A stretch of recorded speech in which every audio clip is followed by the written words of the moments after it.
Assalamualaikum warahmatullahi wabarakatuh.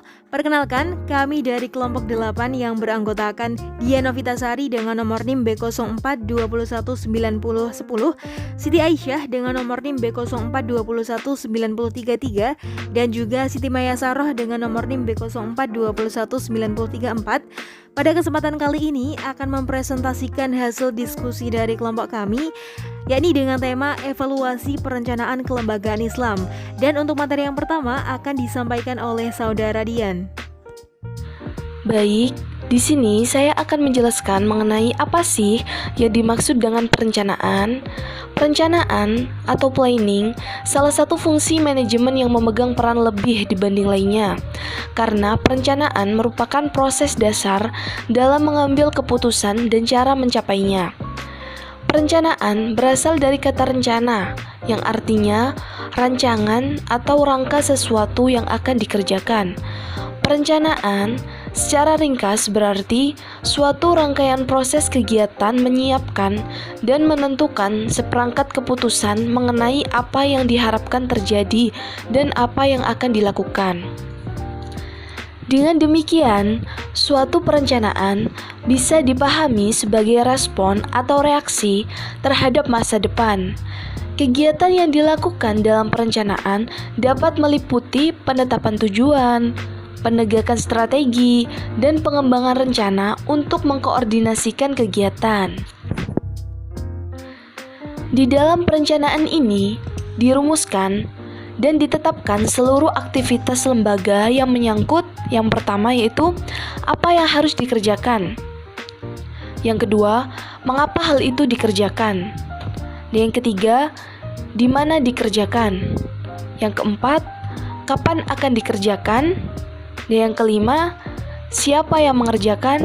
Dan yang terakhir yaitu bagaimana hal tersebut dikerjakan. Berikut merupakan ayat yang menjelaskan mengenai perencanaan. Islam telah mengajarkan kepada umatnya untuk merencanakan segala kegiatannya. Hal ini telah dijelaskan dalam Quran Surat Al-Hasyr ayat 18 yang berbunyi, A'udzu billahi minasy syaithanir rajim. Bismillahirrahmanirrahim. Ya ayyuhalladzina amanu ittaqullaha wal tanzur nafsum ma qaddamat lighad.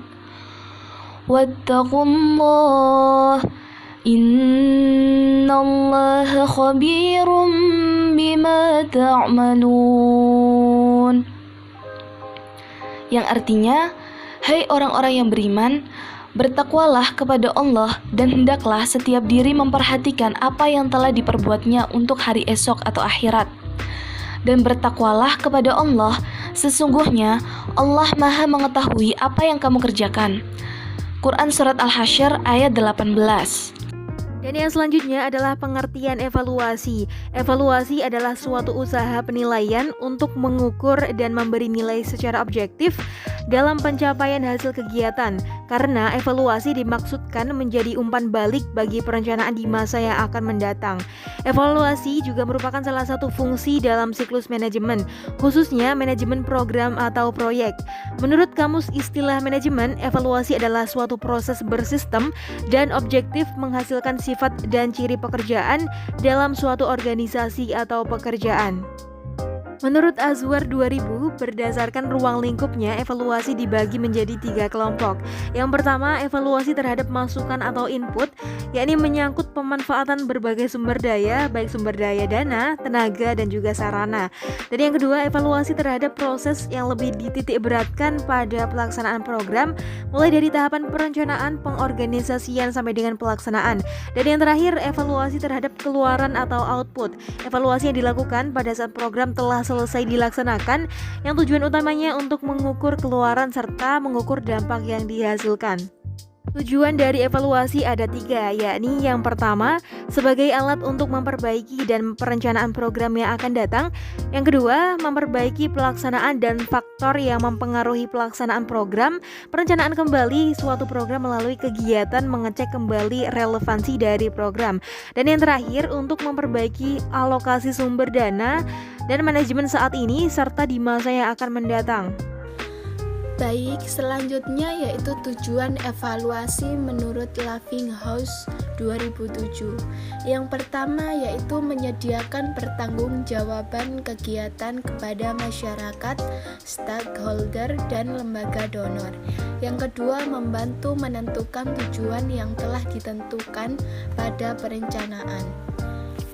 Yang ketiga, meningkatkan program implementasi. Yang keempat, memberikan kontribusi untuk pemahaman ilmiah tentang hasil suatu program. Yang kelima, meningkatkan kesadaran dan dukungan masyarakat. Yang keenam, menginformasikan kebijakan. Fungsi evaluasi ada 2. Yang pertama, fungsi seleksi. Melalui fungsi seleksi, kegiatan evaluasi dapat digunakan untuk menyeleksi seseorang, metode, atau alat sesuai dengan standar yang telah ditetapkan. Yang kedua yaitu fungsi penempatan. Berfungsi mengetahui posisi terbaik untuk seseorang sesuai kapabilitas dan kapasitas yang dimilikinya.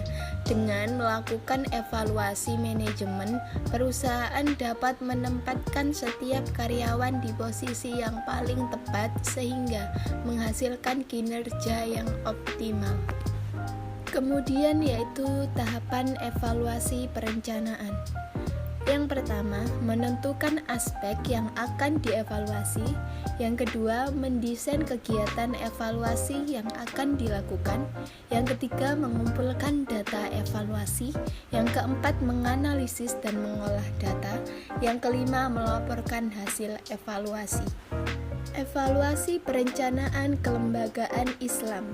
Evaluasi perencanaan kelembagaan Islam merupakan sebuah proses menguraikan strategi mengenai cara mendapatkan dan menganalisis data yang membantu meningkatkan efektivitas dari suatu lembaga yang memiliki aturan atau norma tertentu yang berkaitan dengan agama Islam.